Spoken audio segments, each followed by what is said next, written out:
Hi everyone, my name is Amir Raoofy. I'm a PhD candidate in the chair of Computer Architecture and Parallel Systems in the Technical University of Munich here in Germany. I'm working on large-scale data mining on high-performance computing systems during my PhD.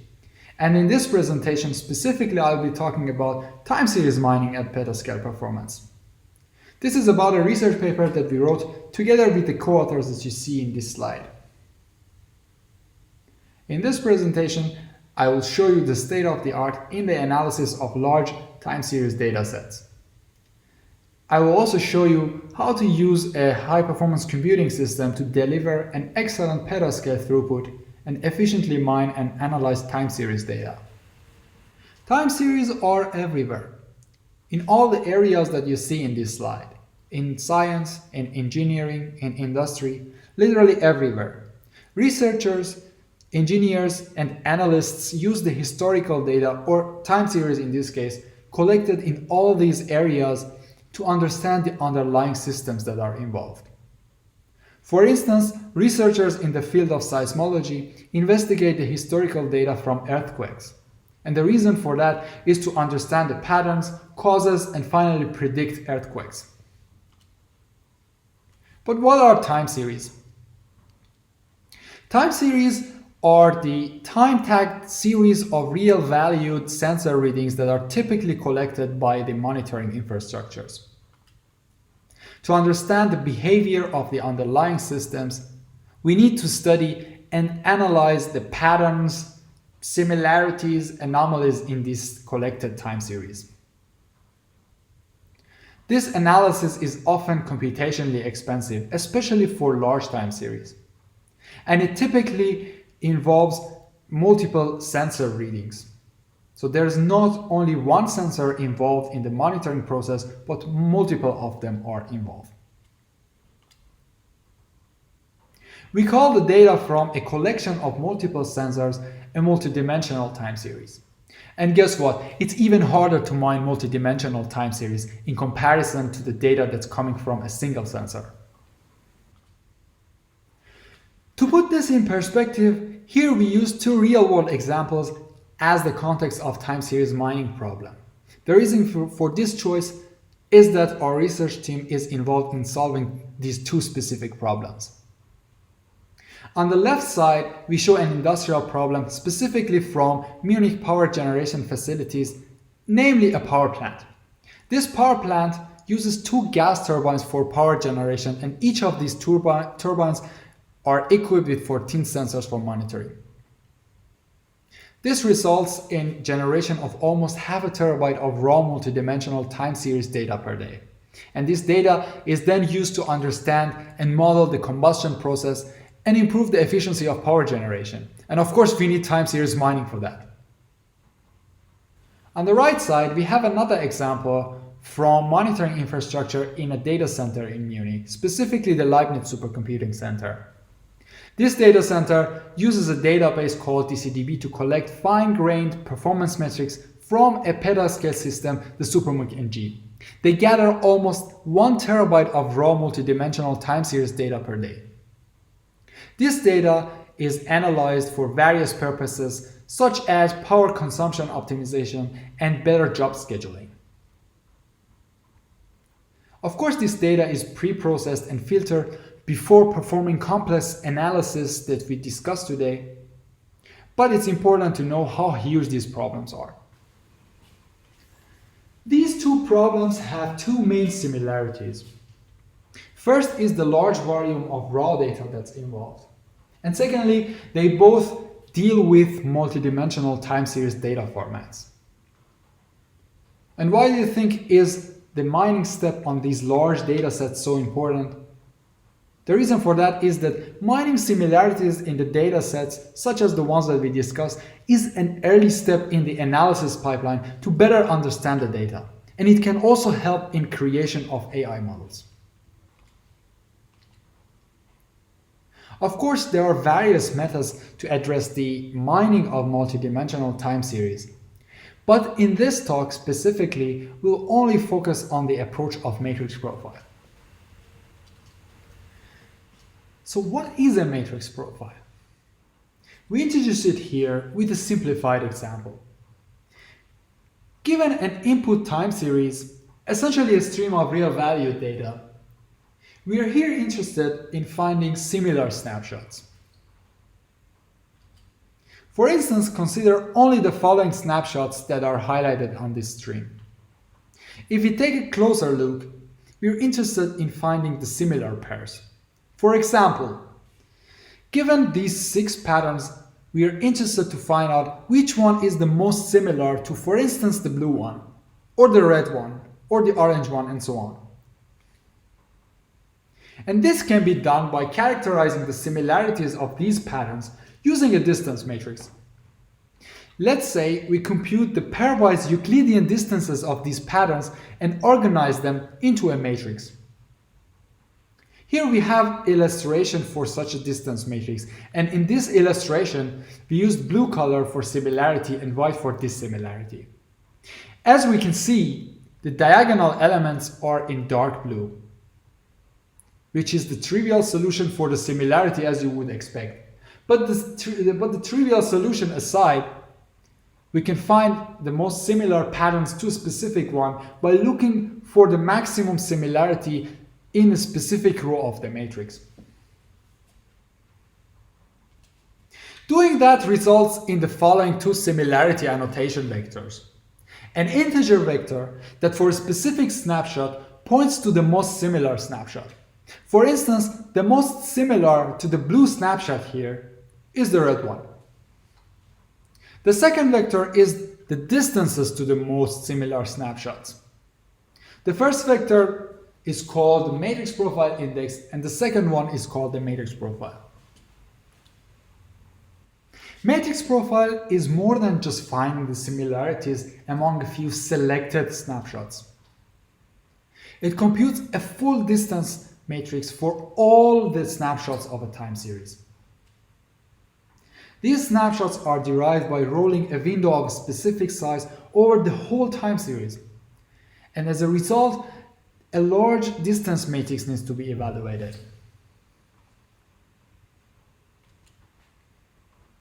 It's even harder to compute the matrix profile for a multidimensional time series. We need to characterize the similarity structure among the sensors as well. This means that, for instance, the 2 patterns that are highlighted in this illustration that we have here in different colors, they need to be distinguishable as they have different correlation structure among the sensors. For the multidimensional case, we need to compute multiple distance matrices, one for each dimension. Here we have a simple example for that with 3 sensors. We need to compute 3 individual distance matrices, each that are shown here with a different color. We don't want to go into the details here, but we also need to sort the values of distance matrices along the dimensions. So for instance, if we stack the matrices together in a 3-dimensional matrix, like the one that we shown in this illustration here, we need to sort them along the 3rd dimensions, essentially along the yellow arrow that we showed there.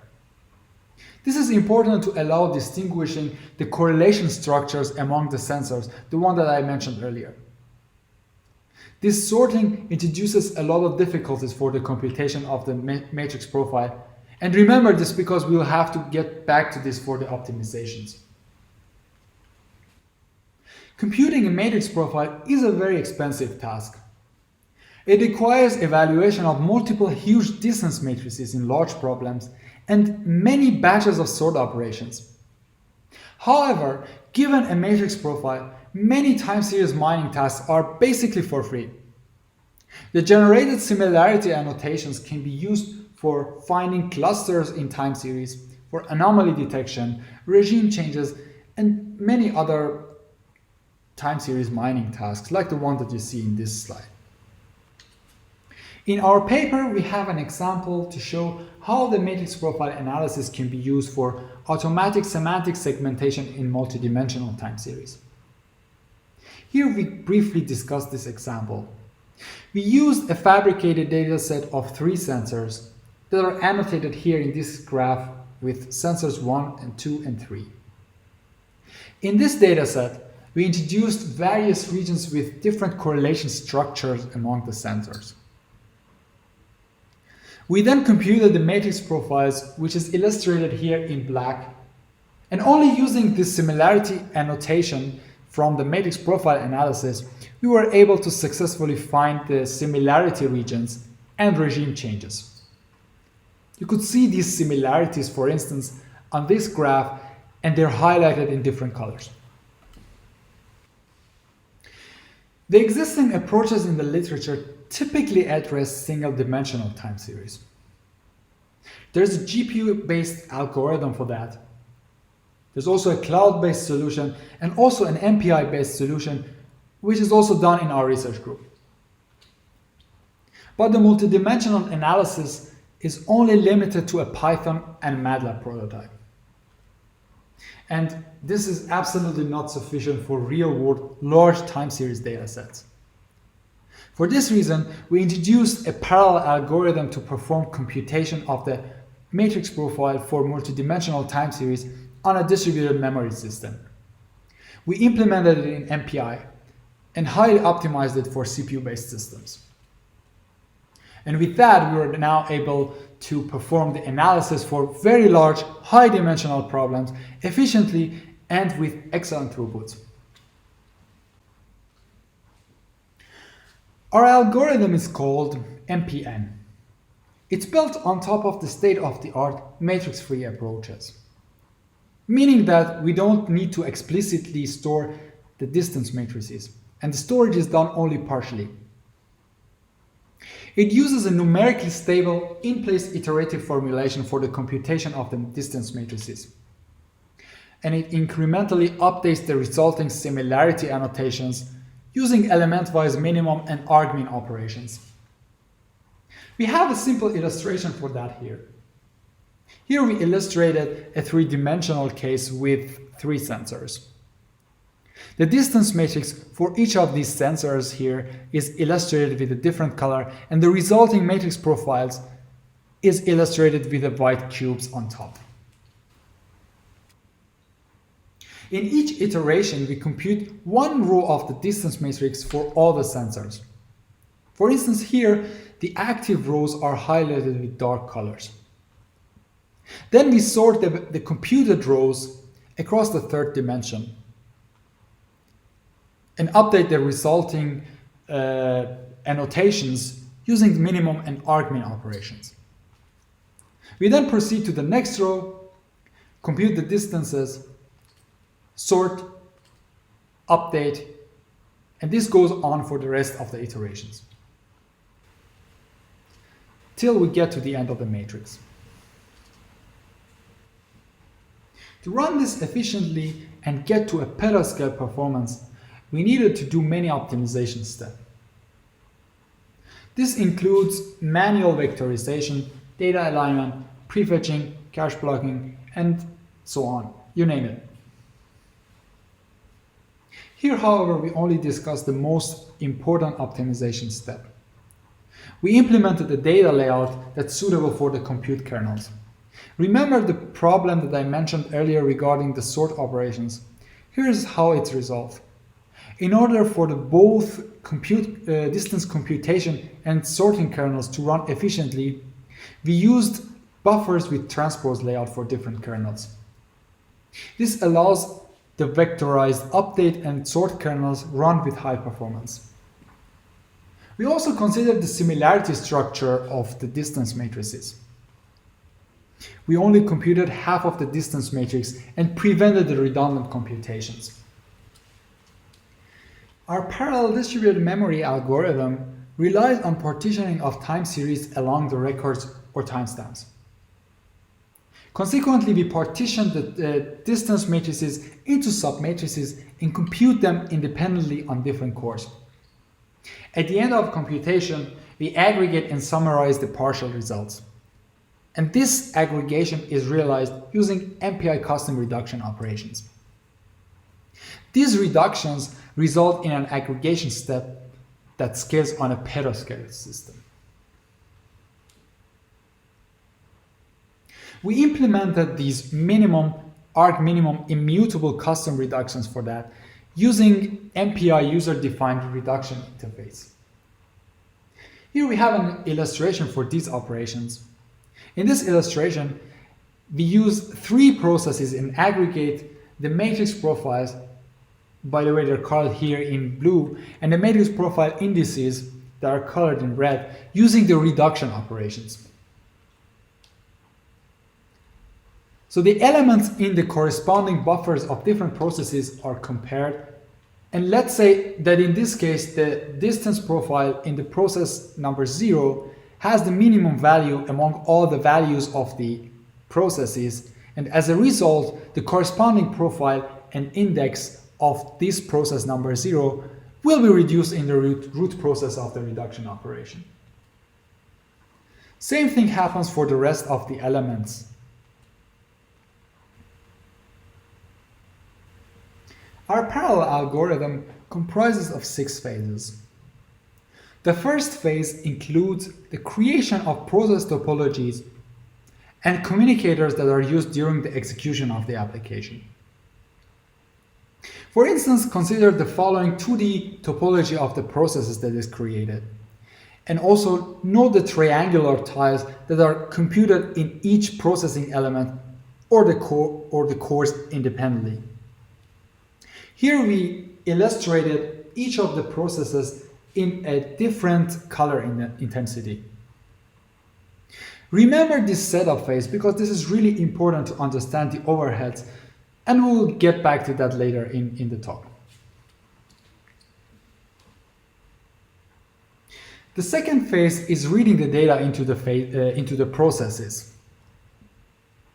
For that, we use MPI parallel I/O interface. However, we only use a subset of processes during I/O phases. Only the processes that are highlighted in this illustration down in red are active during the I/O phase. This prevents I/O contention when we scale the application to more than 200,000 cores. Same thing applies in the final writing step, where we write the resulting annotations back to the parallel file system.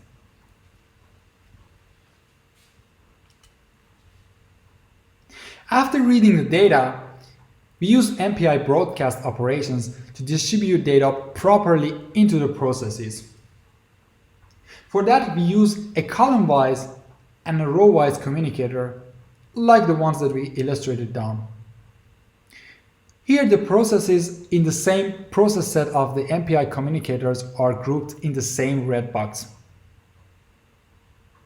Same communicators are used in the aggregation step to reduce the final results using our custom reduction operations that I introduced earlier.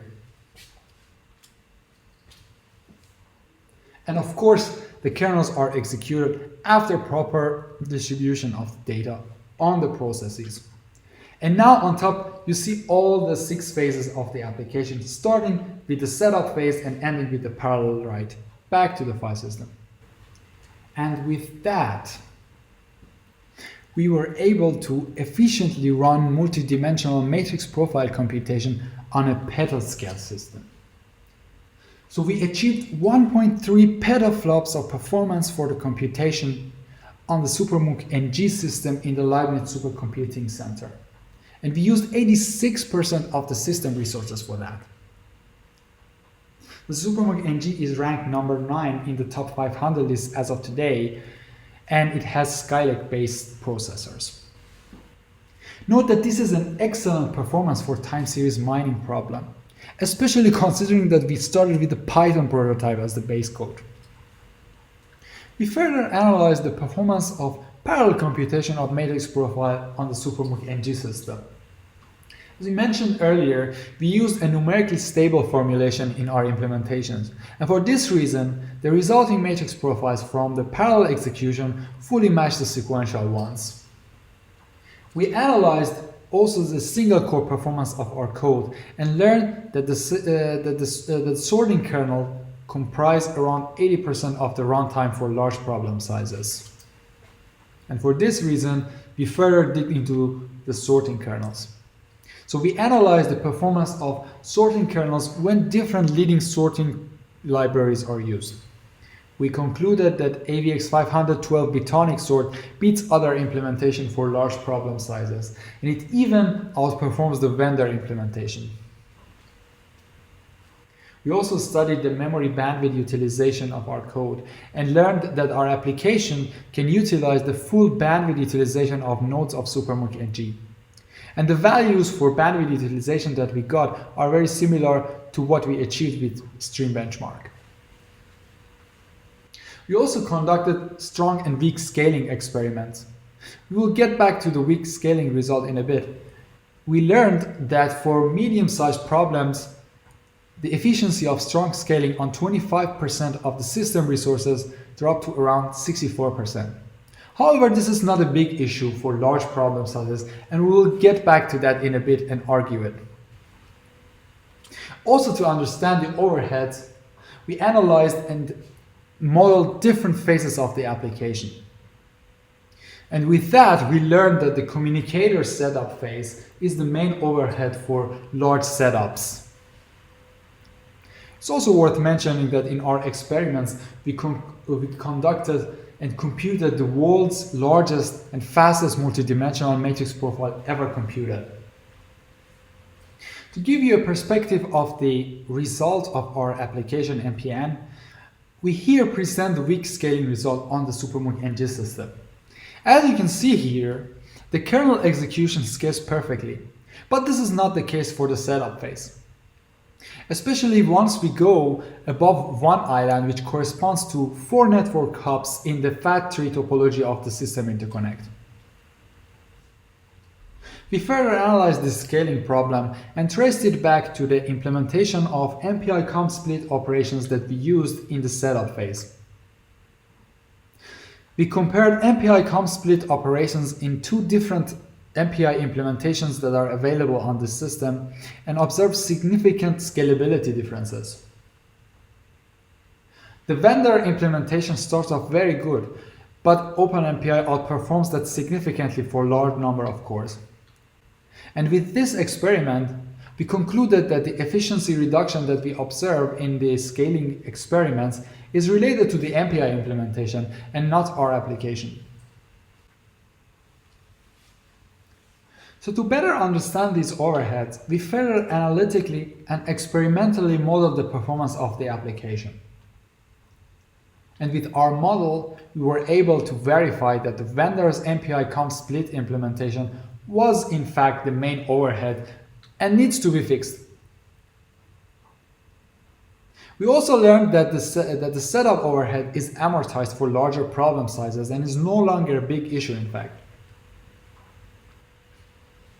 To summarize, we introduced the first scalable algorithm for multidimensional time series analysis, specifically matrix profile analysis on distributed memory systems. We performed extreme scaling experiments and achieved excellent petascale throughput. We computed the largest and fastest matrix profile ever solved for multidimensional time series, and we provided analytical and experimental performance models to understand the workloads and overheads. And with that, we conclude that the matrix profile is a promising and a scalable approach for mining large time series datasets on high-performance computing systems. Of course, we are still further working on this topic, and we're working to exploit accelerators such as GPUs and optimal data structures, for instance, tree-based data structures, hashing, and so on, to further improve the computational cost of these workloads. Here's again the list of authors of our paper. If you want to learn more about the real-world context of this work, see the following link at the bottom of this slide. It's a link to our project called Project Turbo. It's a Bavarian state-funded project targeting optimization of power generation facilities, specifically operation of heavy-duty gas turbines. At the end, I would like to thank you all for your attention. Really appreciate this. And we're looking forward for your comments and discussions in the channel.